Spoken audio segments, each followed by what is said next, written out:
Hey everyone, as promised, wanted to just kind of tell the complete story about our first experience on my farm here with 60-inch row corn. Just finished up planting cover crop. Hopefully the tractor's not too loud behind me, and we just harvested the 60-inch row corn here today. So what we did here last fall, I bought this farm in 2017. This was soybeans last year. So 2018 was soybeans. Harvested the soybeans off it. They did really, really well. The 30 acres here did 80 bushel soybeans last year, which was awesome. Good fertility, bad soil health. We hit it hard with cover crops again. So there's cover crop ahead of those soybeans. Cover crop fall of 2018. Going into 2019, it was just winter wheat. And in the spring, we knifed in anhydrous into the winter wheat. Then we came out here and planted the corn like 3 weeks after we put on the spring anhydrous. And that the corn was put directly on top of the anhydrous knife. So the knife would have been right here, directly on the rows of corn. And then in the middle, we also had a knife. So going forward, we want to make sure that we're controlling our inputs a lot better, indexing to the row better. I couldn't quite do it this year. Had about 120 units of anhydrous with the stabilizer to help us to offset some of the negative impact that anhydrous has on our soil health, on our microbes. This corn did not end up with starter on it just because we ran out, or else we probably would have had a little bit of starter fertilizer on this, but that's all it had. Later in the year, we came back and it had a little bit of 32% in with the herbicide. The herbicide program was just a couple days after we planted the corn into the green living cover crop. We came back and we sprayed the cover crop off with just a shot of Roundup. There was no residual in it at all. And what we did was we had the 3 nozzles that were directly over the 2 rows of corn. We kept those 3 nozzles on. The 3 nozzles that were over the gap, we actually turned off. So we kind of controlled the herbicide a little bit, sprayed the herbicide. The plan was terminate the cover crop, the wheat that was directly over the 2 rows of corn, in order to reduce competition for the most part, but then keep the wheat growing here over the gap. Keep that wheat growing in order to suppress weeds.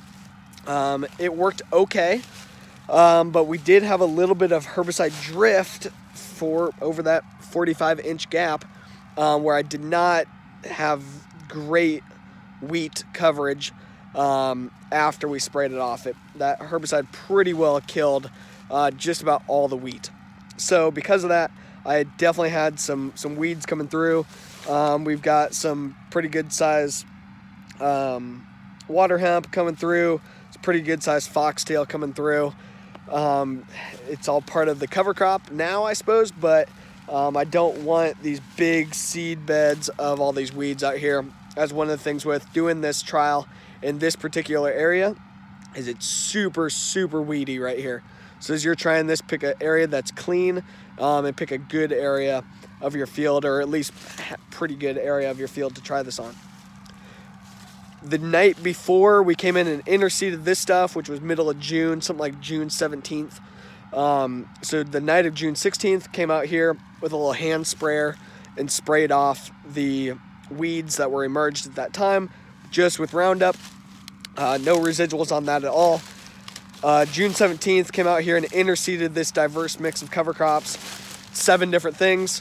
The mix is annual rye, cereal rye, tillage radishes, hairy vetch, cowpeas, and I think I'm missing something. But nice kind of diverse mix. The goal is improve nutrient availability, nutrient cycling, and use the tillage radishes to bust up some of our compaction layers. And help to improve the soil health. Crimson clover is the other thing I think I missed. So we know that this field has good fertility. There was an old barnyard here, there was cattle out here, but it hasn't been anything for a long time. We know that there's good fertility. We just need to make that more available to our cash crops. So how the rest of it turn out this year? Where we interseeded this cover crop early, worked great. Had the rain in July, and it worked awesome. We had 1 acre that was like that. Then we had 1 acre that we did not plant in June. We instead waited, and on like July 10th, we came back in and we flew on that cover crop. Collaborated with a really cool new company out of Iowa City, not far away, called Rantizo. And we had them fly on the cover crop with a drone. I got videos on that online too. July, out here, we only had a 1/2 inch of rain in the whole month of July. So we did not get very much cover crop to germinate. There's some cereal rye, there's some annual rye, and there's good amount of tillage radishes that are pretty good size, but definitely mostly failure. And I definitely contribute that to the lack of rain in July, not the method of application at all. So definitely want to try the drone again going forward. I think it's going to be a really good way to do something like this at a larger scale, is use that drone. So what do we see now as we harvested?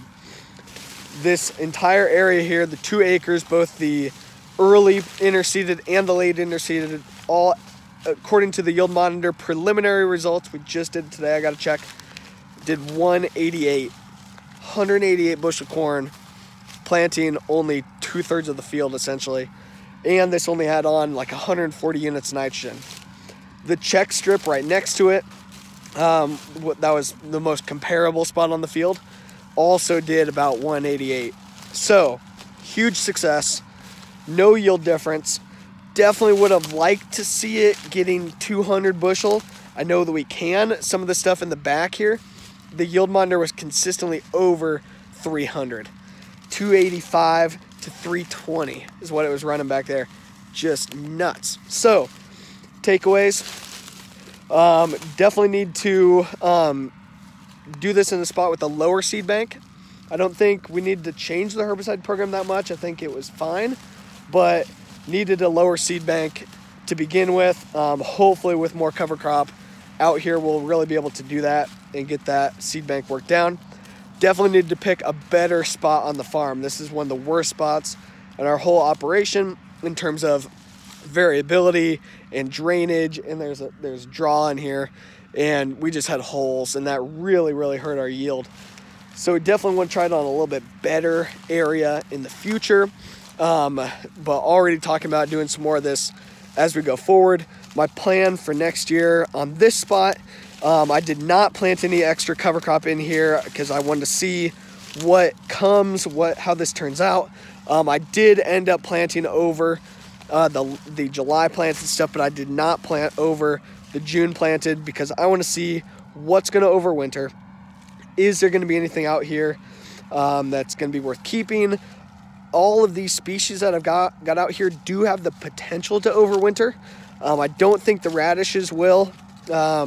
They're pretty far along, but a lot of the other stuff I think will make it. We'll definitely have some volunteer radishes that will be out here, but there's plenty of them that, of course, are completely KO'd. This guy has he's had a bad day, but deer will probably come in and eat some of these up too, which is fine.